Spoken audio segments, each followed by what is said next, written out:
Olá pessoal, estamos aqui hoje mais um programa do Office Connection e eu tenho ao meu lado aqui a Karen Gucci e o nosso convidado especial, o Marlon.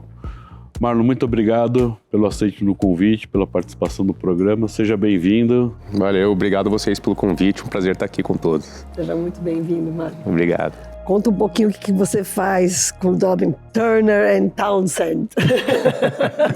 Bem, eu trazendo um pouco de histórico, né? Eu sou graduado em arquitetura, né? E graduei em 2007, então passei por vários escritórios de arquitetura. Comecei em Curitiba, sou formado pela PUC do Paraná, né? E ao longo da carreira eu fui sendo apresentado à área de gerenciamento de projetos e hoje interajo aí com vários clientes, né? Tive oportunidade, aos poucos eu fui sendo introduzido nesse mundo, fazendo reportes aí para vários stakeholders. Comecei na área automotiva, né? Então fui me interessando cada vez mais nessa área. E hoje na Turner eu lidero o time de Corporate Occupier, né? Onde a gente atua principalmente com escritórios corporativos. A gente também tem áreas de varejo, a gente atende varejo, educação, saúde, enfim, a gente tem uma gama ampla de serviços pela qual a Turner & Townsend atende, né? Mas eu atuo especificamente na parte de escritório. A gente tem um enfoque bom nessa área, né? Trago uma expertise aí de 8 anos, quase 10 anos aí na área de escritórios. Qual é a importância desse gerenciamento? Olha, a importância do gerenciamento é trazer um pouco de visão 360 para o processo como um todo, né? Eu sempre comento que, idealmente, a gerenciadora tem que entrar nas fases muito iniciais das discussões de um projeto, né? Então, quando o cliente pensa, tem uma ideia, está desenvolvendo o business case para implementar um projeto, eu comento que é a fase ideal para que a gerenciadora possa entrar, para que a gente desenhe os processos, a gente se ambiente mais com o próprio cliente para entender quais são as necessidades dele, para identificar os principais parceiros comerciais que irão atuar nesse projeto, né? Então a gente vai entendendo, desenhar processo, entender quais são os requisitos do processo do projeto, para que a gente possa envolver arquitetura, identificar outros fornecedores, outros prestadores de serviços para entregar o projeto de maneira bem sucedida, né? Então a gente traz uma visão 360 porque a gente busca entender os processos do cliente, quais são as dores e quais são as oportunidades, para que a gente possa deixar o processo bem azeitado para envolver os demais fornecedores, né? Os demais prestadores, para que todos estejam bem brifados do que o cliente precisa para que a gente entregue um projeto bem sucedido. Qual é a diferença entre gerenciamento e o facilities? Porque quando eu ouço você falar, me dá a sensação assim que vocês montam todo um processo, e eu estou falando como leiga, porque a gente pega muitas pessoas leigas do outro lado, né? E você monta todo um processo para que as coisas corram exatamente de acordo, desde prazo, desde preço, desde tudo. Né? E isso com facilities, trabalha junto, é totalmente diferente? Eles são áreas diretamente correlatas, assim. Tá. Quanto antes o facilities entrar no processo conosco, melhor. É maior a garantia de sucesso. De sucesso, porque a gente é responsável pela implantação do projeto. E o facilities, ele vai operar. Quando a gente entregar o escritório, entregar a obra, é ele que vai operar. Então é ele que vai arcar com todos os ônus e os bônus do que a gente está entregando para ele. Se entregou um projeto bem feito, perfeito, ele vai ter uma vida tranquila. Agora, um projeto com falhas, onde ele não foi envolvido, ele não teve oportunidade de trazer a sua experiência profissional, trazer as dores que ele tem no dia a dia da operação, para ser solucionado durante a fase de elaboração de projeto, aí ele vai arcar com todos os ônus no dia a dia dele. Então, é ele que vai sofrer as consequências de um projeto mal elaborado, de um projeto mal conduzido no ciclo de vida do escritório dele. E vocês também ouvem um pouco que o facilities tem para dizer na hora de estar elaborando o processo? Muito. Ouve muito. O ideal é ouvir o máximo possível. Para mim, a gente tem o cliente, eu tenho o sponsor, mas o facilities é uma pessoa que deve ter uma voz muito ativa no projeto, né, para realmente ajudarmos a encontrar boas soluções, né? Às vezes a equipe técnica não entende, quem está desenvolvendo o projeto não tem uma visão de quem vai operar. Então, trazê-lo junto para a gente nessa fase de elaboração é importante. Então, isso faz parte da estruturação inicial do projeto, né? Então, a gente identifica, mapeia as pessoas, quem são os principais influenciadores no projeto, para trazer e garantir que eles sejam ouvidos e que tenham suas necessidades atendidas. O que faz uma empresa te contratar? Trazer essa visão holística, dar previsibilidade para os processos, né? Então, o cliente, quando nos contrata, eles querem ter previsibilidade, quando que o projeto vai começar e quando que vai terminar. Quais são os critérios de qualidade, quanto que vai custar, né? Qual que é a minha previsão de custo, se o orçamento que o cliente tem é ou não realista. Então, a gente vai balizando isso tudo, né? A gente é um constante alinhador de expectativas, né? Então, essa é a principal objetivo, né? Qual é a margem de risco? Depende, né? Sempre tem.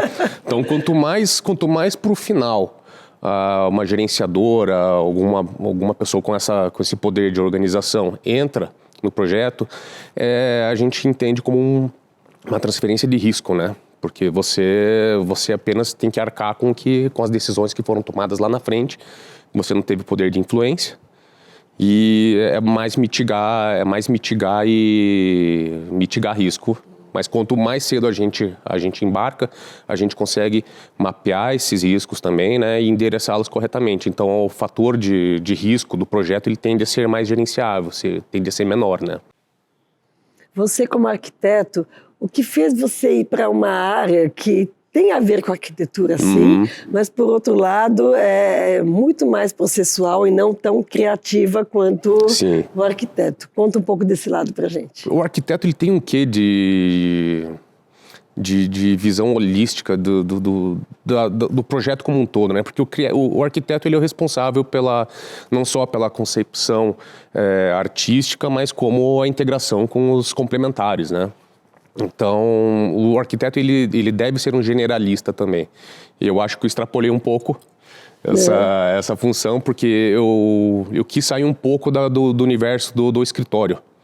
Eu queria poder trabalhar com clientes e entender mais processos, né? Ver como que o cliente trabalha, trabalhar com os arquitetos no desenvolvimento do projeto e começar a colocar ele em prática, de fato, né? É um trabalho mais burocrático. Ele é mais burocrático, mas eu acho que me traz essa satisfação de poder ser uma peça fundamental na implantação desses projetos, né? Então, entender o que o cliente queria desde o começo e como que ele vai entender como a gente vai conseguir colocar isso em prática é algo que me interessou desde o começo, sabe? Tá.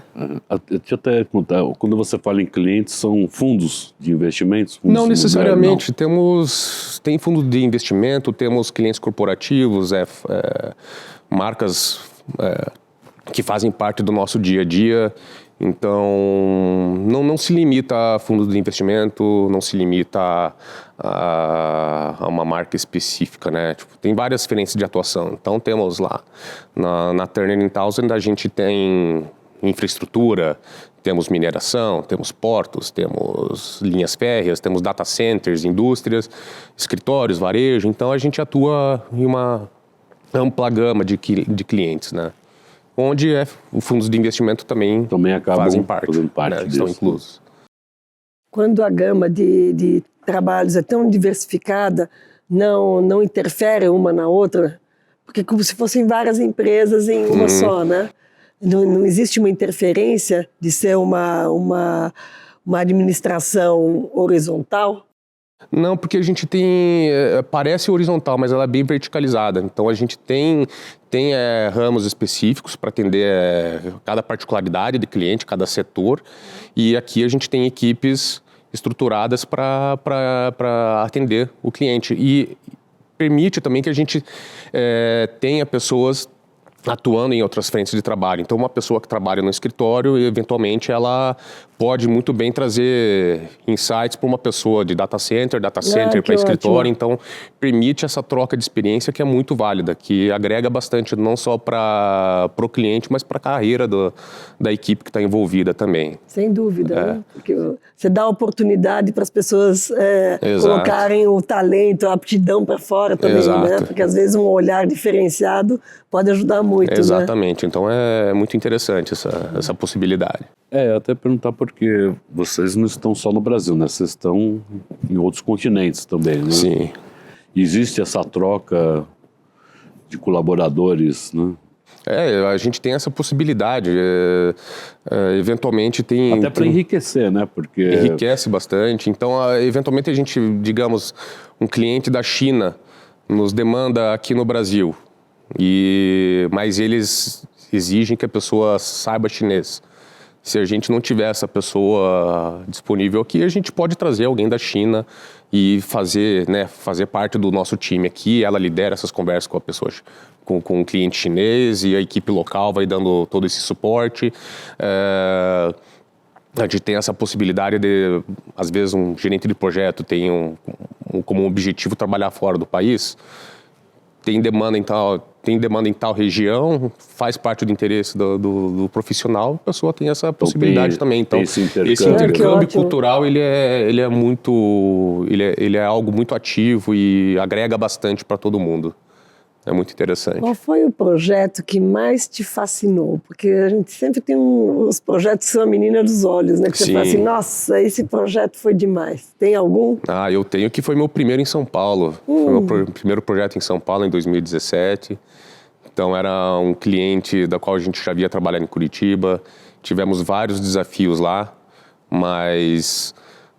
mesmo com esses desafios, a gente teve alguns conflitos em obra, que a gente teve uma participação interessante de colocar todo mundo para buscar atingir um resultado satisfatório.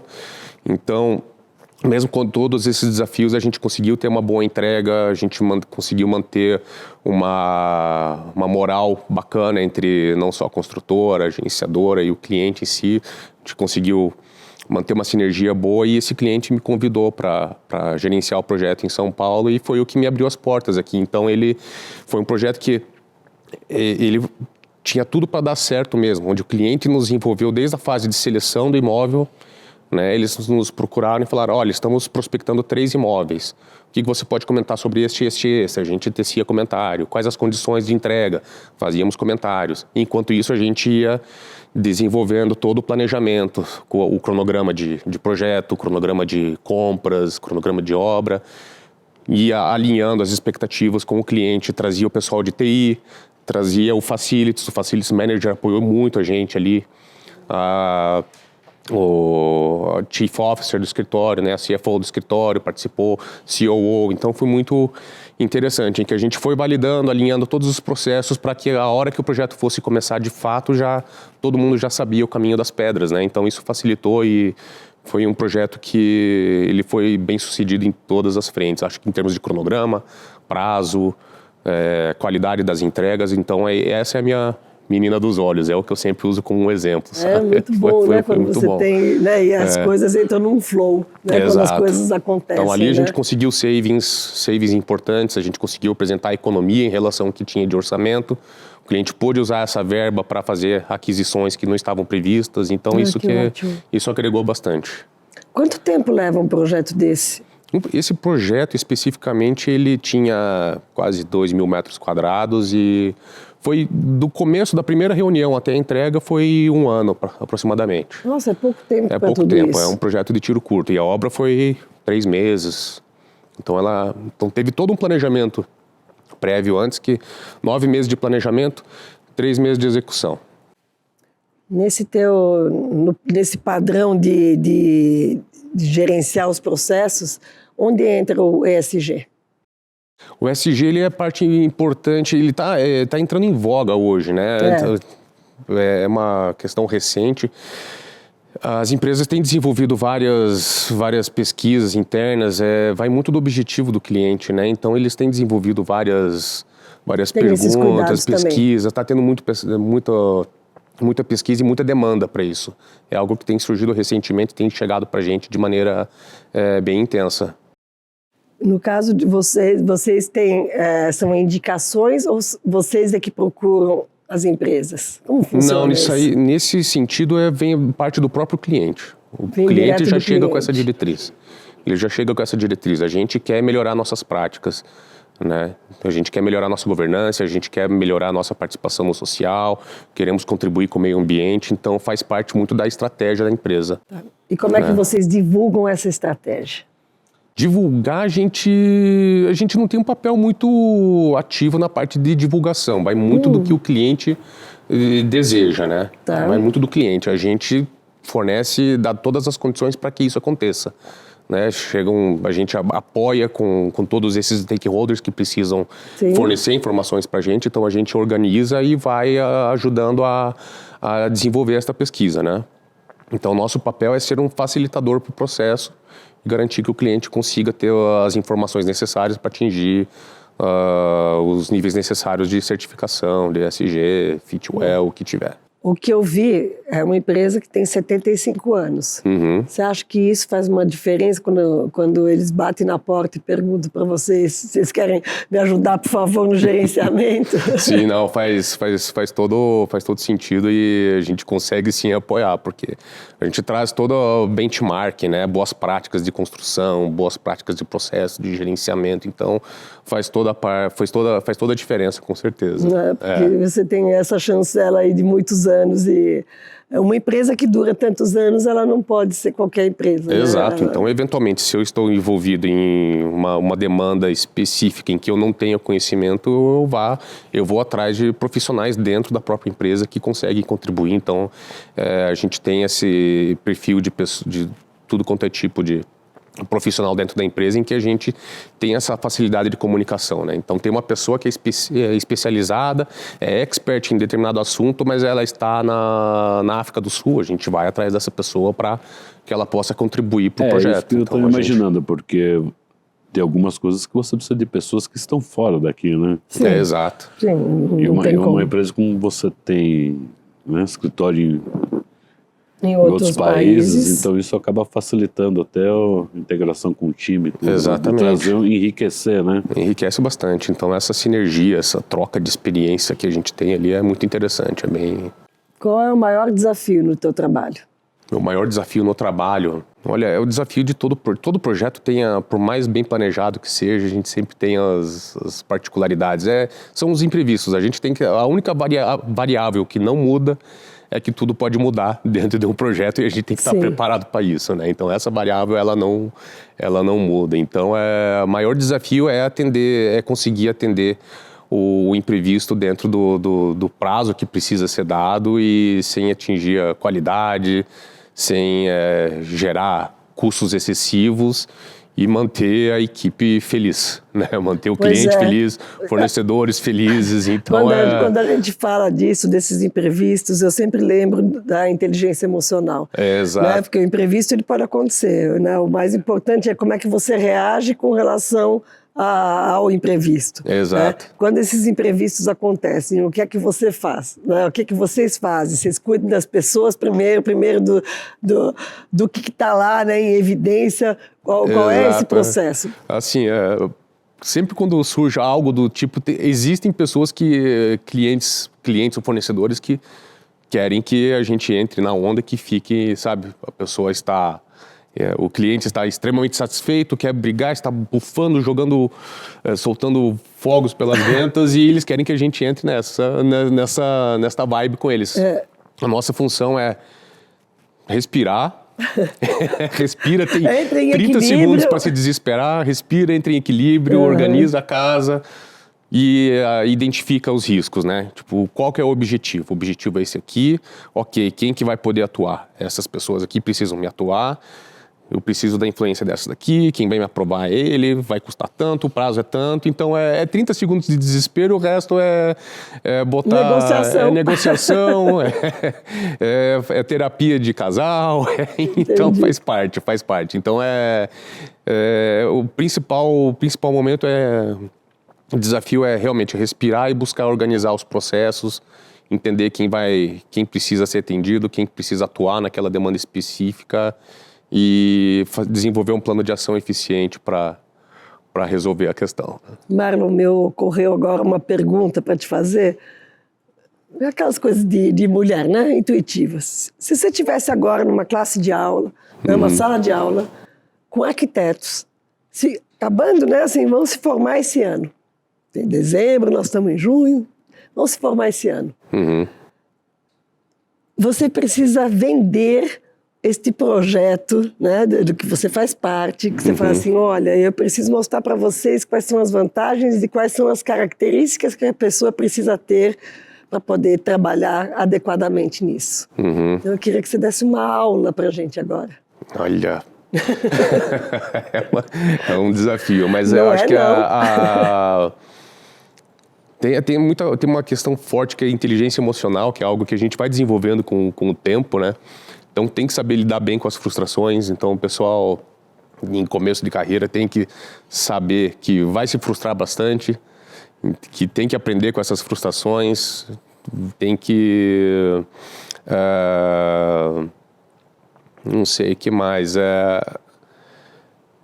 Buscar ouvir bastante, ouvir o pessoal que tem experiência. Eu acho que a gente sai da faculdade, todo mundo sai da faculdade achando que sabe tudo, mas quando vai para o mundo real, o mundo é diferente, não é o que está escrito nos livros, então tem que contar muito com a experiência de quem já está mais anos desenvolvendo as funções. Então acho que tem que se apoiar bastante nas pessoas com mais experiência, porque isso vai certamente ajudar no desenvolvimento da carreira. Enfim, cada um de nós carregou uma cruz diferente.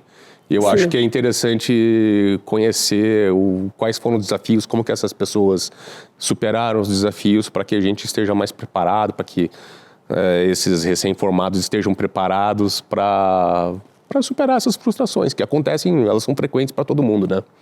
Então, eu acho que era essa a principal mensagem, né? Eu acho que é importante. A gente falando até de arquitetos, né? Os escritórios de arquitetura, eles trabalham em conjunto com vocês também? Sim. Então é aquela questão, o gerenciamento tem que estar desde o início do processo para ajudar a selecionar escritórios.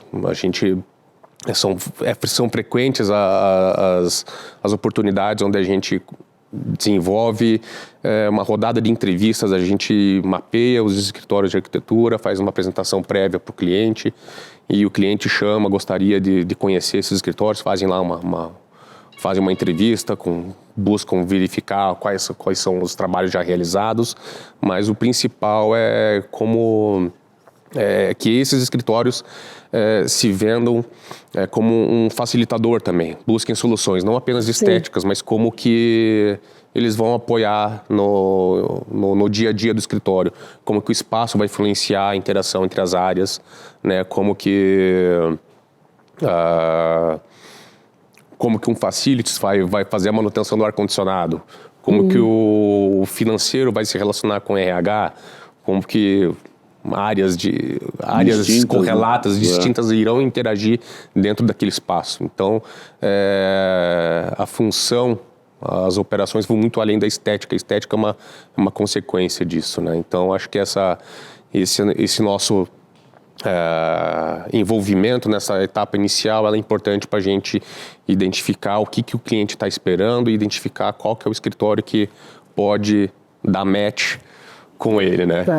Me corrija até se estiver errado, mas acho que a sua formação de arquiteto é um fator bem importante, né?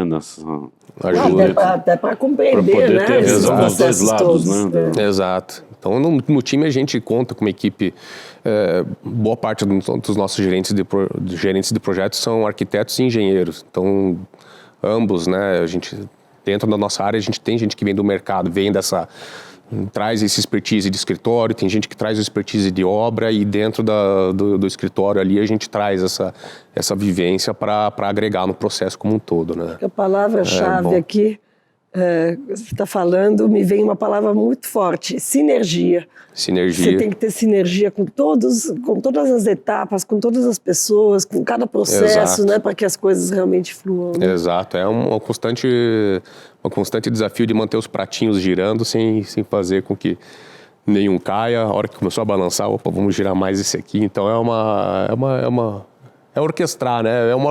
É como uma orquestra também, porque a gente tem muitas peças se movimentando nesses projetos, então a gente tem que garantir que está todo mundo com uma visão clara dos objetivos. Né? Então Bom, nós estamos nos minutinhos finais. Eu queria que você passasse o teu recado, né, do que você quer falar ainda, essa importância desse trabalho que é muito lindo.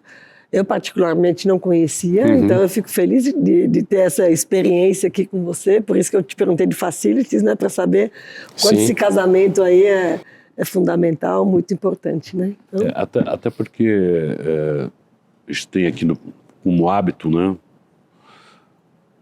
sempre entrevistar os escritórios de arquitetura, os arquitetos, as construtoras, né, o pessoal de recursos humanos, os mais diversos. Os facilities. Então a gente já vai fazendo o nosso match, né, do teu trabalho junto com quem a gente já entrevistou. E isso é muito bom para a gente também, né? E colocar vocês em contato com essas pessoas também, né?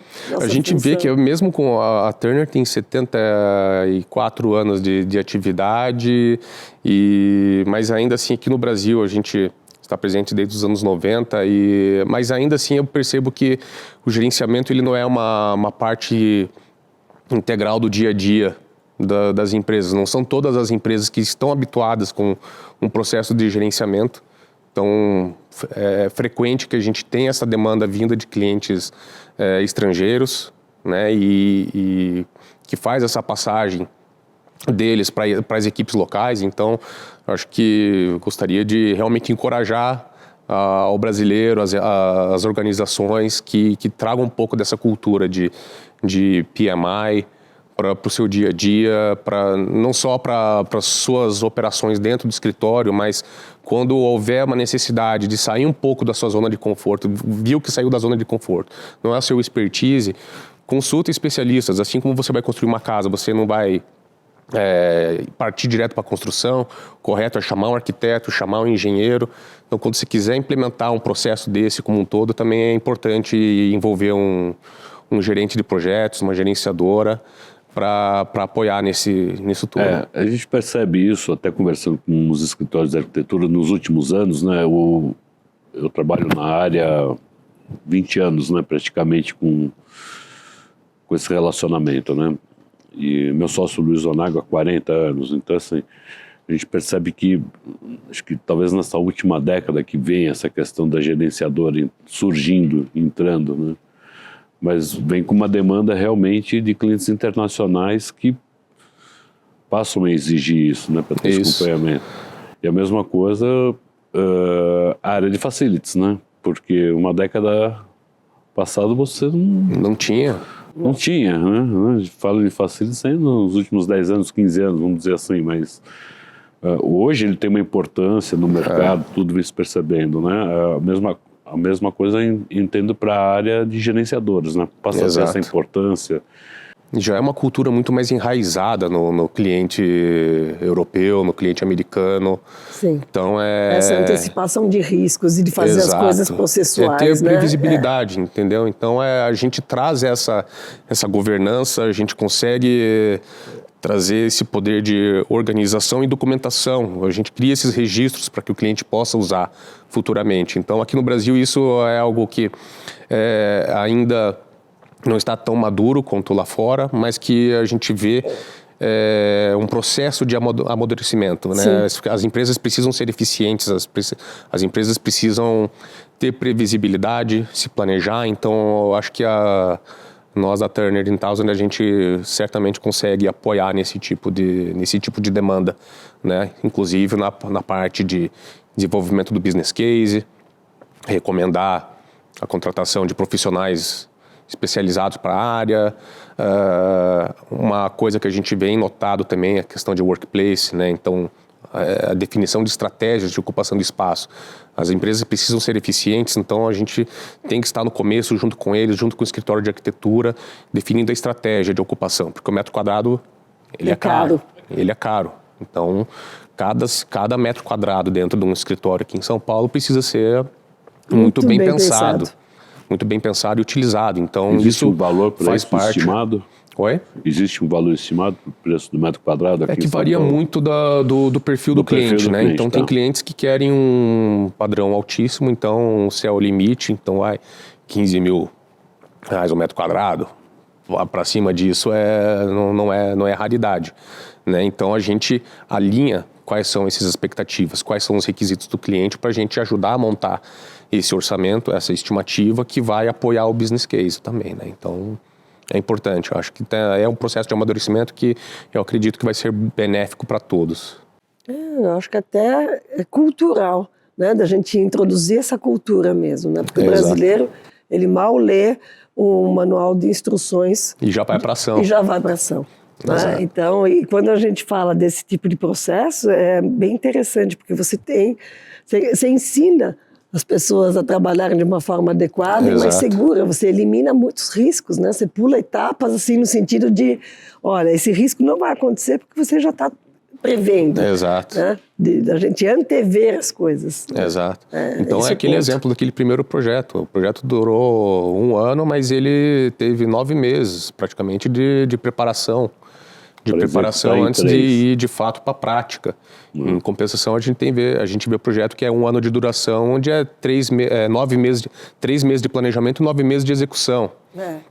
Qual que é o projeto mais bem sucedido? Qual que apresentou melhores resultados? Qual que ficou dentro do prazo, entendeu? Então, é fácil de mudar o saber. mindset, né? A gente sabe que, pelo menos, a maneira das pessoas pensarem mesmo. Exato. Então, um projeto que tem um bom planejamento, onde você investe mais planejamento e depois na execução é 70% de planejamento, 30% de execução, são os projetos que têm maior nível de sucesso, né? Tem um maior fator de sucesso.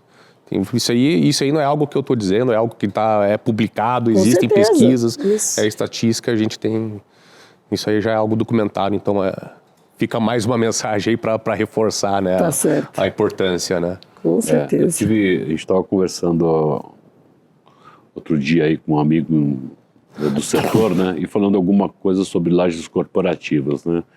Ele até me levantou um dado que eu não tinha ideia, não sei se você sabe disso, né, se realmente é esse dado. São Paulo hoje existem, para lajes corporativas, algo em torno de 1.300 construções. Não sei se isso é real ou não. Você chega a ter algum dado disso? A gente tem dados, a gente tem a CBRE, que trabalha conosco também, né? Onde eles desenvolvem essas pesquisas de mercado. Então, a gente tem acesso, sim, o mercado realmente está bem aquecido com relação a essa questão de lajes, né? De lajes corporativas. Apesar de existir uma taxa de vacância um pouco alta, né? Por momento, né? Sim, tem uma taxa de vacância, mas a gente tem percebido, sim, um aumento na demanda também. Né? Então, eu acredito que a procura a gente está saindo daquele período de descomissionamentos, né, de desmonte de escritórios para novas ocupações, né? Então tem muita empresa que está repensando estratégia, né? Então muitas tiveram uma necessidade de repensar sua estratégia durante a pandemia. Então se anteciparam, queriam em busca de novos métodos de trabalho, mas o que a gente vê é que já existe uma demanda para encorajar os funcionários a voltarem, precisam repensar os espaços, então acho que essa curva tá mudando. Esse ano aqui todos os temas abordados pelo Office, né, Connect, a gente vem falando sempre de ambientes voláteis, né? Uhum. Até porque é muito rápido a tomada de decisões, né? Tem que ser. Né? O que eles eram um planejamento para 10 anos, passou para 5, passou para 3 e hoje, né, em questão de meses, você tem que... Né, e a pandemia acelerou isso. Acelerou. Né, a gente teve da noite para o dia, em 24 horas, remodelar absolutamente tudo. Né? Fica em casa. Agora volta. Agora volta. Agora faz o...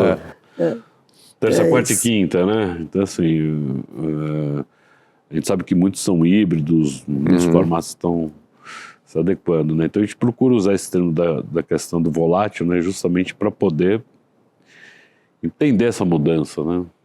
Exato. Vocês num processo desse, quando ocorre, por exemplo, uma pandemia, como é que isso impacta, né, no planejamento? Porque são processos, né? Passamos por situações semelhantes como essa, onde tinha um cliente que estava buscando retrofitar um prédio inteiro para quase 2.000 pessoas, e aí surgiu a pandemia. A gente entregou os espaços, mas o que eu sei é que boa parte deles permaneceram inativos por um bom tempo, né? Então, caso ocorra algo desse tipo, a melhor situação é realmente parar para repensar o plano de negócios, né? Uhum. E contar com esse suporte, porque a decisão é rápida, mas nem sempre o processo de formulação, de levantamento desses requisitos, ele é rápido também, né? Então, acho que demanda muita interação entre as áreas de negócios. Isso porque ocorre, né, num processo, né? Porque a gente está falando de de uma Covid, né? Mas Sim. Poderia ser outra coisa, uma guerra, né? seja lá o que for, entendeu? De interromper processos, muita questão de gerenciamento dos riscos, e eu acho que o principal fator aqui, a principal questão aqui é promover as discussões, né? Promover a discussão levantar as perguntas para o cliente para que ele tome as decisões, né? Nós, no processo desse, não somos tomadores de decisão, mas a gente suporta. Nosso objetivo é apoiar, levantar as perguntas, levantar os riscos, entendeu? Pandemia. Teve um acréscimo absurdo nos insumos de material de construção. Sim. A gente tem hoje os chips aí também, que até o momento a gente tem dificuldade, que afeta principalmente as equipes de TI. Então, periféricos aqui, itens de servidores que levam 200, até pouco tempo atrás levavam 200 dias para chegar, e eu não acredito que isso tenha mudado muito. Então, é levantar essas informações todas, o preço do cobre, concreto, o índice, o INCC, trazer todas essas questões aqui para o cliente para falar, olha, temos esses riscos aqui. Qual que é a sua decisão? Absorver esses riscos, postergar as decisões? Qual que é o objetivo? Acho que o nosso principal papel é promover municiar o cliente com essas dúvidas, essas perguntas, para a tomada de decisão, né? Sim, até para dar clareza para o cliente. Exato, né, do que ele tá precisa ter essa visibilidade. É. Entendeu? Se você tomar uma decisão aqui, a gente só vai ter o reflexo disso daqui a 200 dias. Então, qual que é o seu objetivo? O que você deseja fazer? Por isso a pergunta né, de o que é a gerenciadora, né? O que ela faz, né? Então, esse é o... Já pega no colo. Não, tem quem não gosta de falar de risco, mas é parte do nosso dia a dia. Lógico que qualquer coisa, para qualquer situação, a gente está sempre monitorando. A gente monitora esses riscos aqui semanalmente. A gente discute com o time internamente semanalmente. Putz, essa decisão aqui vai impactar o cronograma em 30 dias. Tem uma oportunidade de redução aqui. Vamos propor isso para o cliente. Entendeu? E a gente sempre busca trazer soluções para... E é o que eu peço para os parceiros também. Não tem problema me trazer problema, mas já vem com uma saída, né? Me tragam pelo menos umas 2 soluções aqui para a gente endereçar, ver quanto que custa, quanto que vai levar, qual o prazo de execução, para quem que eu preciso aprovar, com quem que eu preciso validar. Sim. Entendeu? Então o objetivo é sempre esse, é trazer pelo menos umas 2 soluções para o cliente poder decidir. Né? Então é o principal papel. É engraçado porque eu discutia muito com a minha equipe, porque às vezes a gente tinha um problema, né? E eu falava para eles assim, tudo bem, o problema eu já sei, qual é a solução? Exato. O problema está aí, né? Então não adianta vir só com problema, né? Já me traz uma opção de solução, porque senão...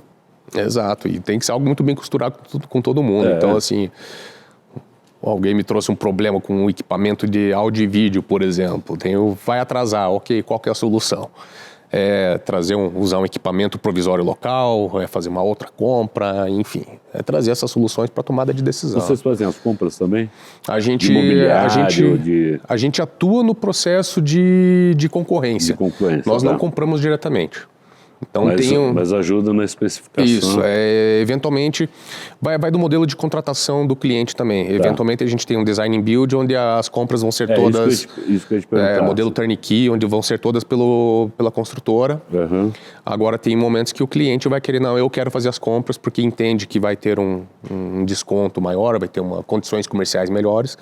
Então a gente atua nesse processo de organização da concorrência, procura do mercado, equalização de propostas, recomendação, organizamos mock-ups com as empresas, visitas com o cliente, até a tomada de decisão também. Então a gente organiza todo esse processo para que o cliente tenha melhores condições de decisão. Né? Carpete, a mesma coisa, mesa, cadeira, enfim. O nosso tempo lá era. Deixa as suas considerações finais, Marlon. Eu não sei, eu não sou muito bom de entrevista. Você foi excelente, imagina, muito bom, sim. Mas assim, eu acho que a mensagem, acho que é tanto para facilities, para profissionais de TI, segurança, construtor,